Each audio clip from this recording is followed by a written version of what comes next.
Welcome students to the channel Statinfy. Here we are going to start a lecture on measures of central tendency, and this lecture is specially for the students of B.Sc Nursing.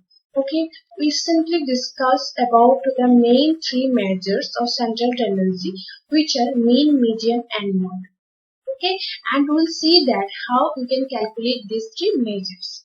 So there are other measures also, but we are not going to discuss about all the measures of central tendency because the nursing student basically required only three measures: mean, median and mode.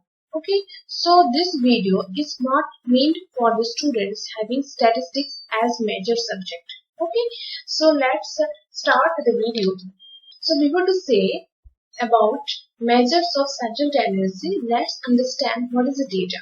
Okay, so data means what? Data means some information which are available to us, or you can say we have collected the data, or we have collected the data from some other sources, like that. Okay, so suppose for example you are a nurse. Okay, since we're talking about nursing courses, so I'm taking this example. Okay, so you're a nurse, you are working in a hospital, and in one day you have recorded the data of pulse rate of 100 patients. Okay, that means in one day 100 patients arriving at your hospital and you have recorded the data of their pulse rate.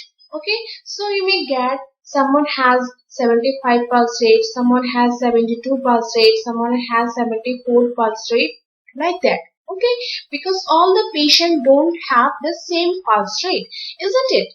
So you just recorded it down. So this is the data, and this is called what? This is called raw data, because it is not in a particular form. You just simply record it down. Okay, so here what is the variable?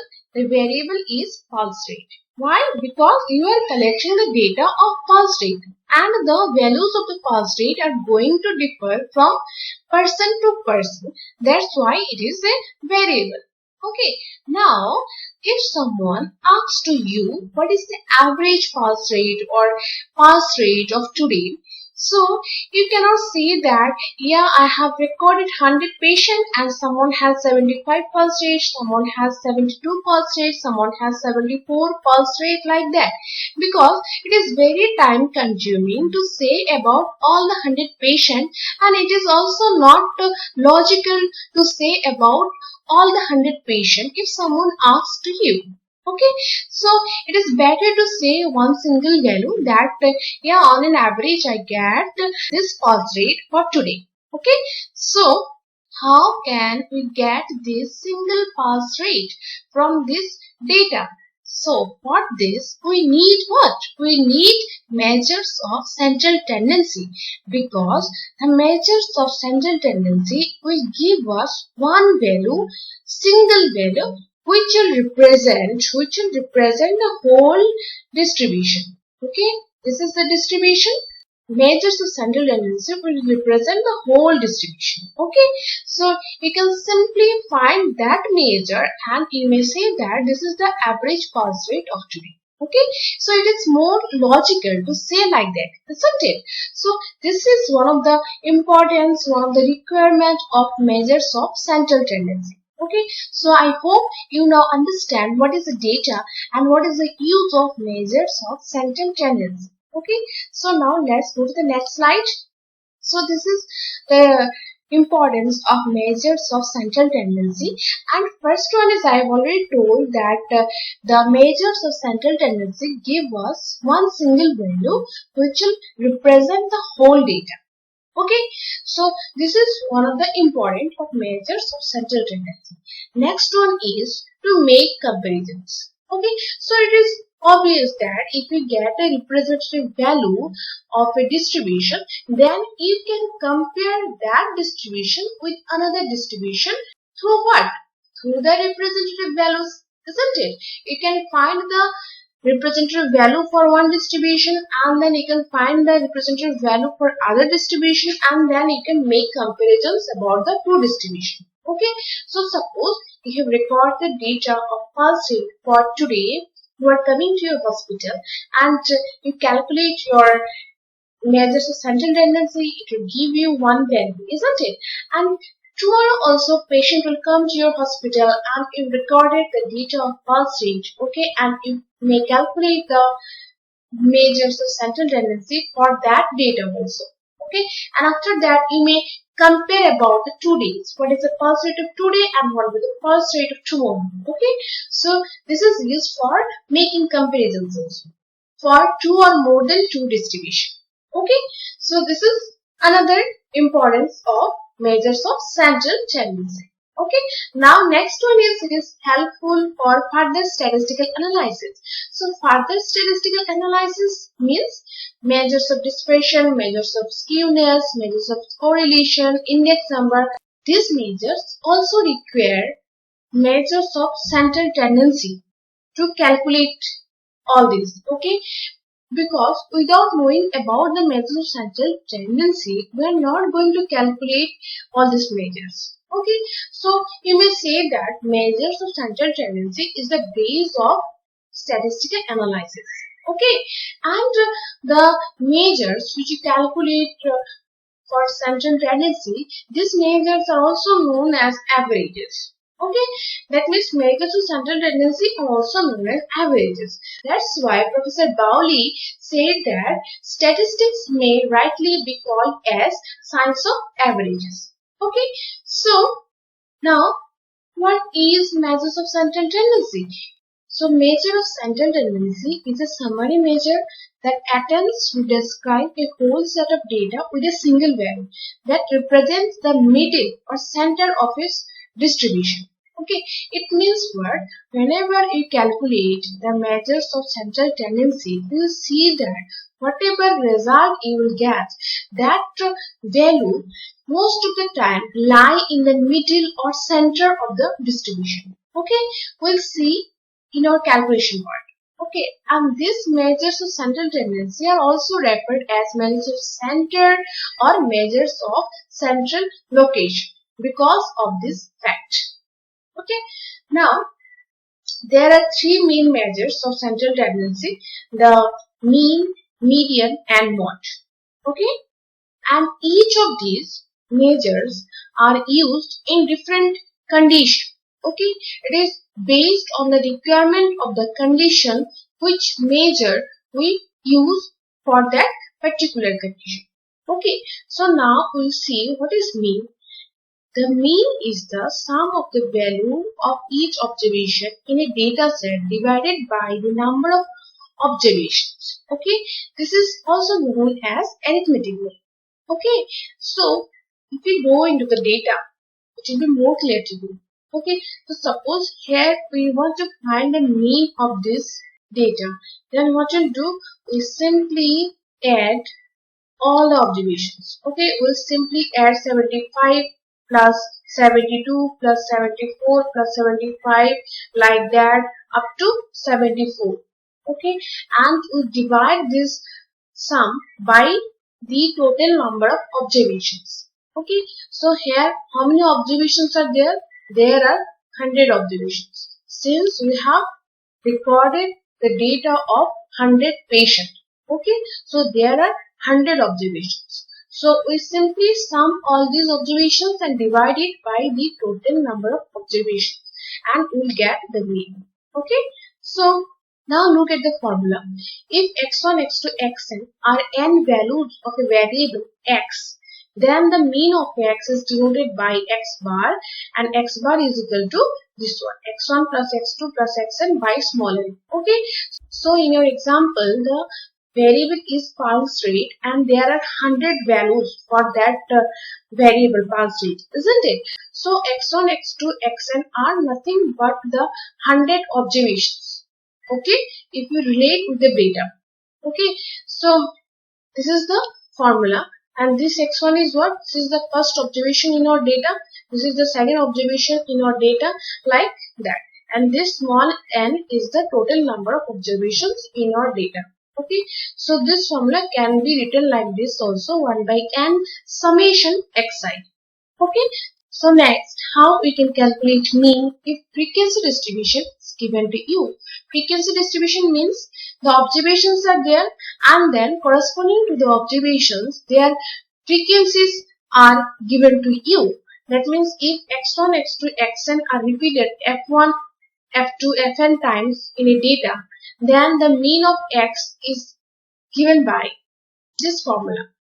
f1 x1 plus f2 x2 plus fn xn divided by f1 plus f2 plus dot fn.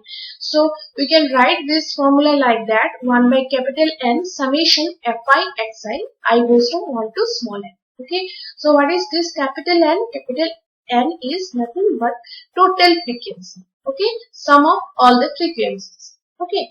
Now consider this example. Calculate the mean for the following data, which gives the fasting glucose levels in gm by dl for 10 patients. Okay, so here we simply do what?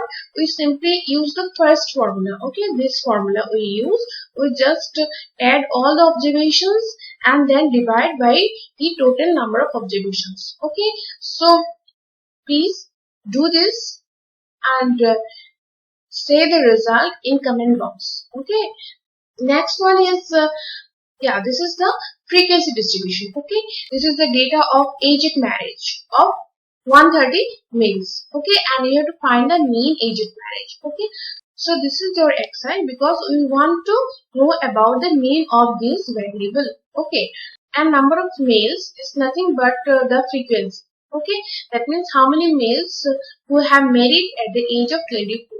This is given that 10 males are there who married at the age of 24, 22 males are there who have married at the age of 25, like that. Okay, so for this what we'll do, we'll use this formula, second formula.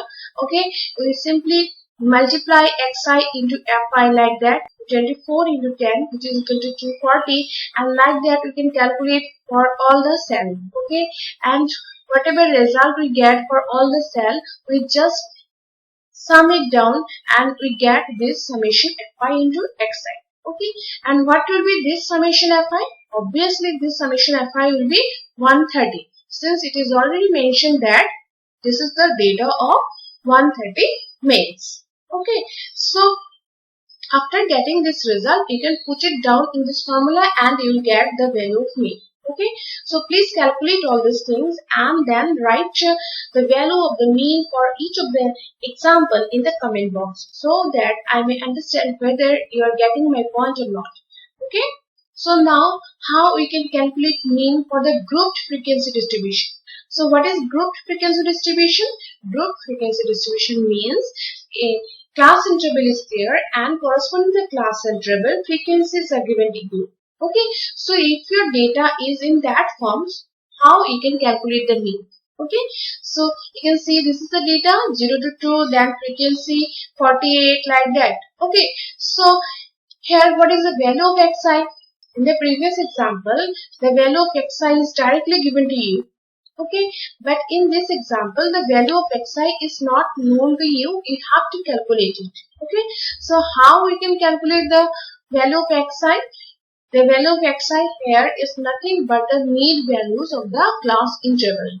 Okay, so you have to add the lower limit plus upper limit and then divide it by 2.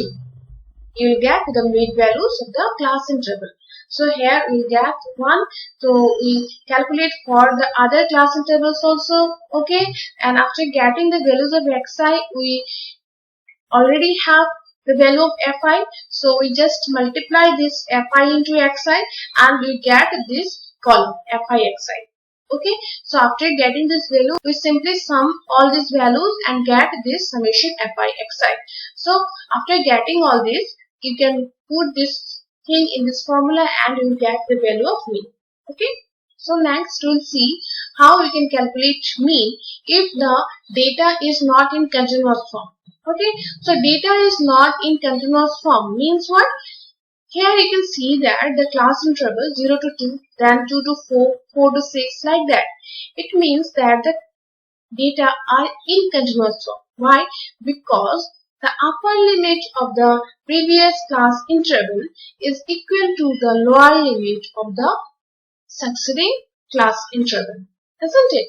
You can simply see that the upper limit of the previous class interval is equal to the lower limit of the succeeding class interval.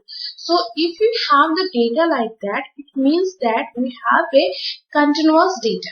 Okay, so if we do not have a data in that form, we have to convert it in continuous form. Okay, for further calculation. Okay, so here you can see the data. The score is given to you and corresponding frequencies are also given to you.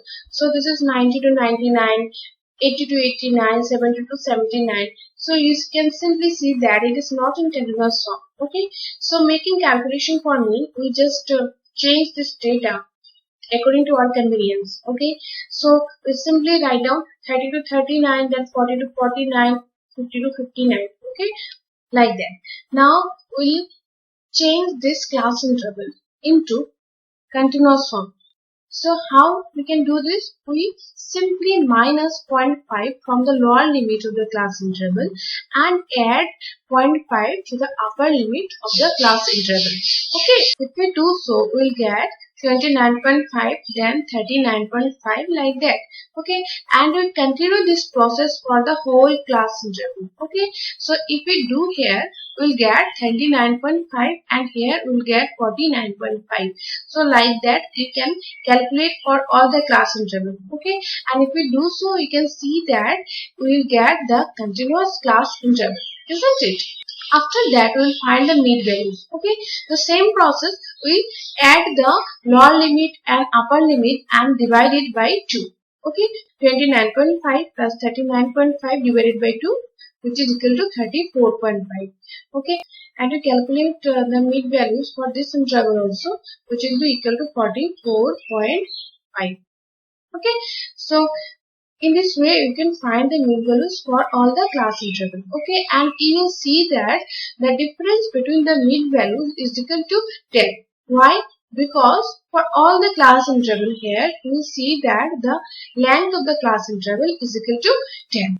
If you simply subtract the lower limit from the upper limit, you will get the value of the length of the class interval.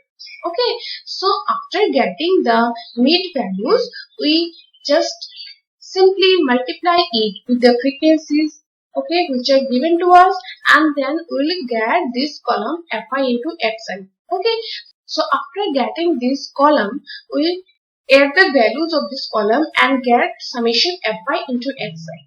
Okay, and we have to add these numbers also so that we get summation Fi. Okay, so if we put all these values in the formula, we will get the value of mean.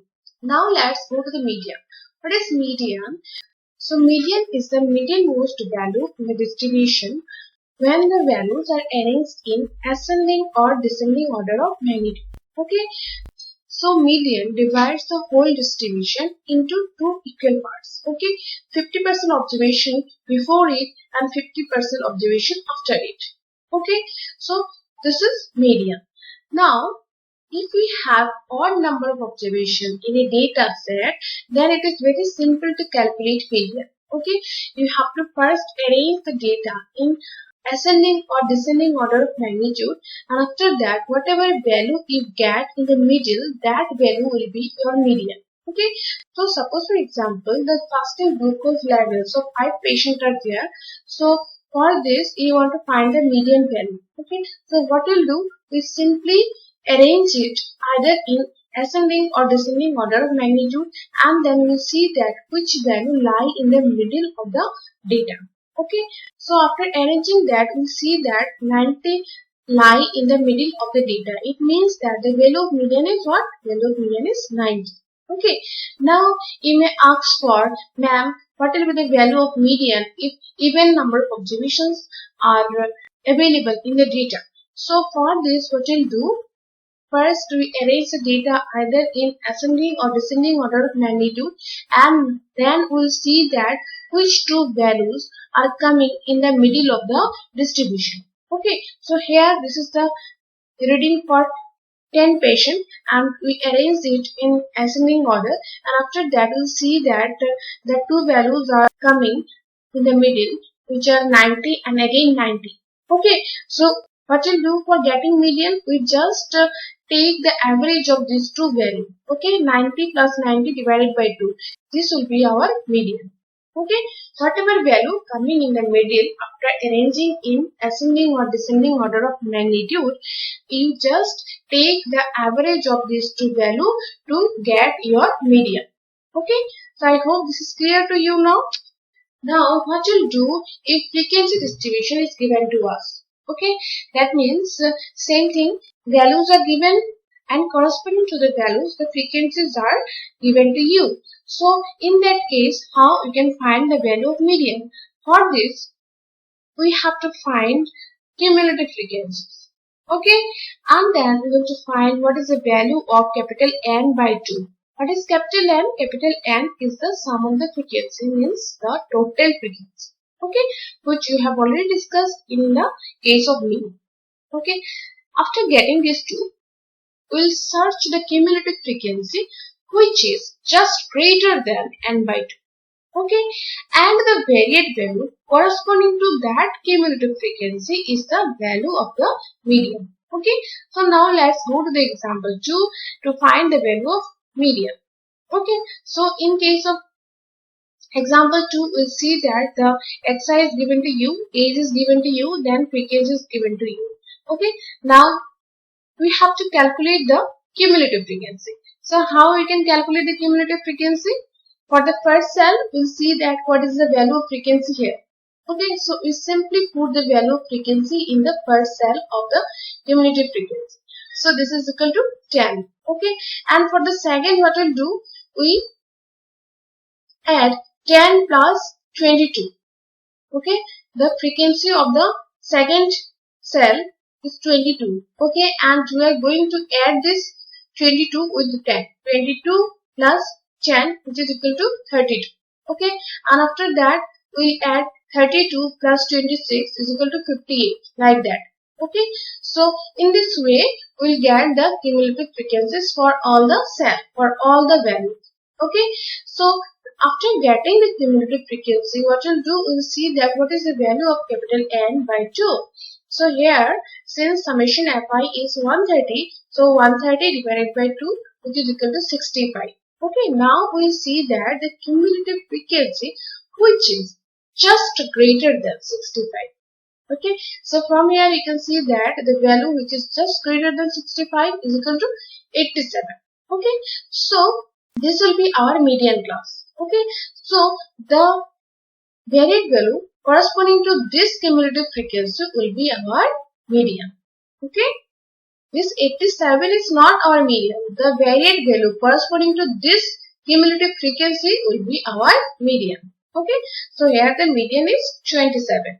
Okay, so now what we'll do for group data, what is the formula for calculating median for group data?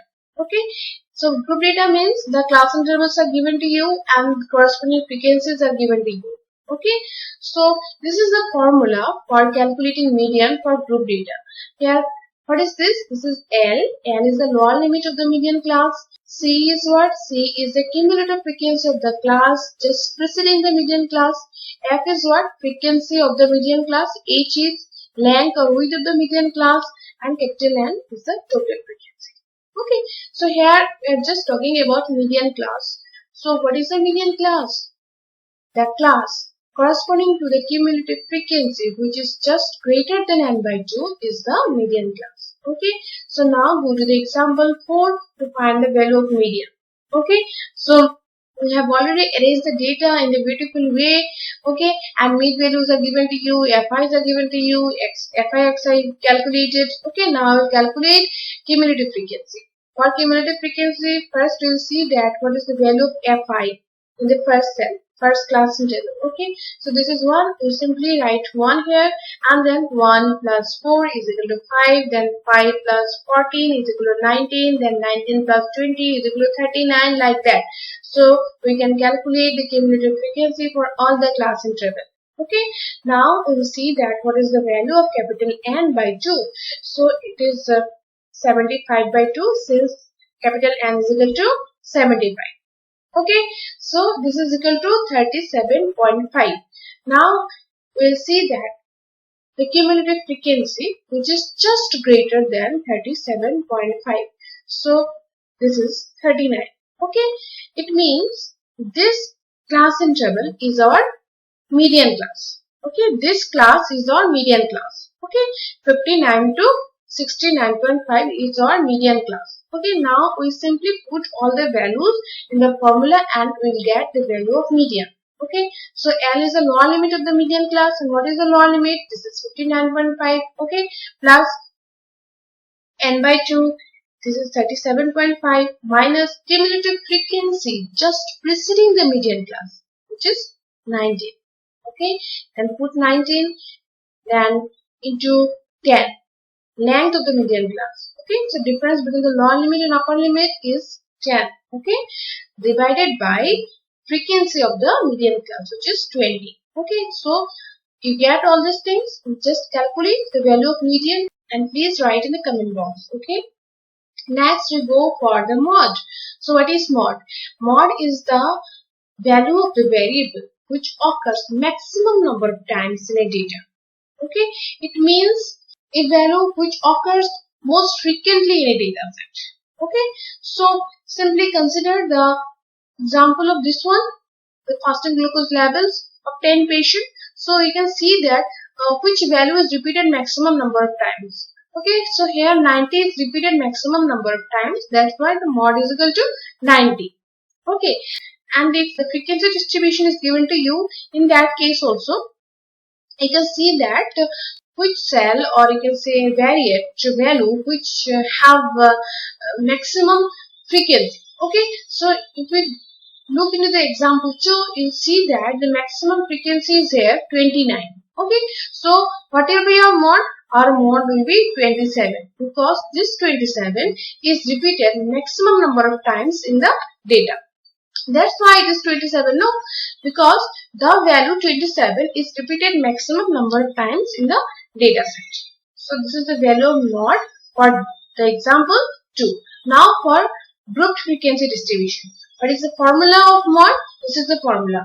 L plus F1 minus F0 divided by 2F1 minus F2 minus F0 into H. Okay, so what is L? L is the lower limit of the model class. F1 is the frequency of the model class. F0 is the frequency of the class just preceding the model class. Okay, and F2 is the frequency of the class just succeeding the model class. Okay, and H is the length of the model class.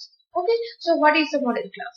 The class having the maximum frequency is the model class. Okay, now we go to the example 4 to find the value of mod.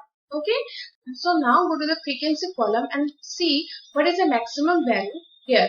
So here we can see that 22 is maximum. So the class corresponding to that frequency will be our model class. Okay, so 69.5 to 79.5 will be our model class. Okay, and after getting the model class, we simply put all the values in the formula and we will get the value of mod. Okay, so here the lower limit is 69.5 plus F1. F1 means what? F1 means frequency of the model class. So this is 22 minus F0. F0 means 20 divided by 2 into F1.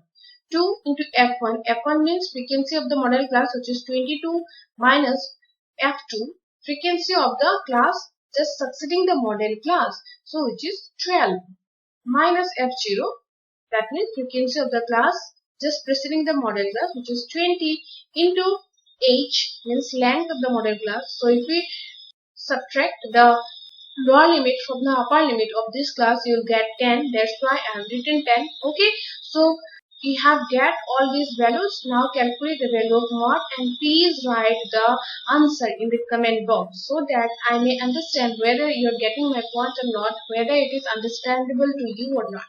Okay, so thank you for watching my video, and please watch the video till the end so that you are able to calculate all these things in your examples. Thank you.